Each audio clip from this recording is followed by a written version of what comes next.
Good morning, it's your closet quilter. I'm in the guest room today and I'm piecing together my 8-pointed stars and they're looking fabulous. I just wanted to share something with you.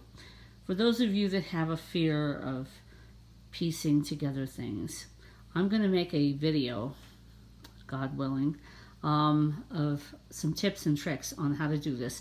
I used to look at these stars and think, I'll never be able to do that. How do they get those corners in there? It's so easy. So easy. You make this, but they're 5-inch finished half square triangles. I sew them together to make a flying geese. I have my flying geese. On each side, I sew a flying geese. Okay? On each top and bottom, I sew together a flying geese and I attach 5-inch blocks to both sides.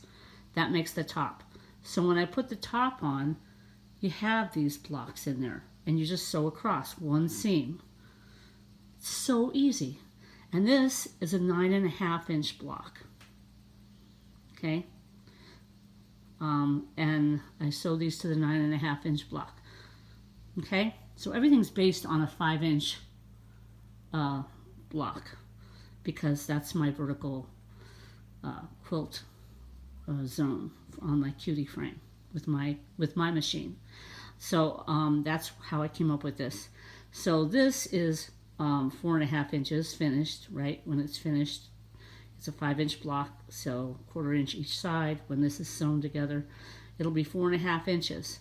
And I'll easily be able to complete a curve, feather. Nothing will get chopped off when I do it, so that will be easy.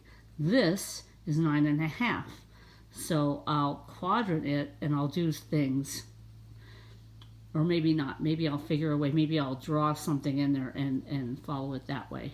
I don't know what I'm going to do yet, just yet. But this block is so easy. So easy. And if you look up how to make 5-inch half square triangles, 8 of them at a time, you can make these stars. You can make all kinds. I made 9. I'm making 9 star blocks. And that's what I'm doing today. And I want to point something out. You probably noticed. Look at that. This came up short. I was horrified. And then I remembered something Carla said from the Grace Company. She said it's okay to add on extra. That happens all the time. If you look at some of the best quilts, they have this. So I just backed up. I ripped out to about there, and I just added on another block, and then I trimmed it, and that's what I have. And it'll be even that way. So it's okay to make mistakes like that. It's okay. Doesn't matter. Look, you can see seams anyway. And when the quilting is done, you're never going to see that. So don't worry about it, okay? Just wanted to share that. Hope you're having a great quilting day. I'm feeling better. My bronchitis is getting better. As you can tell, I haven't coughed yet. So every day is a good day when you're quilting. Have a great day. Bye for now.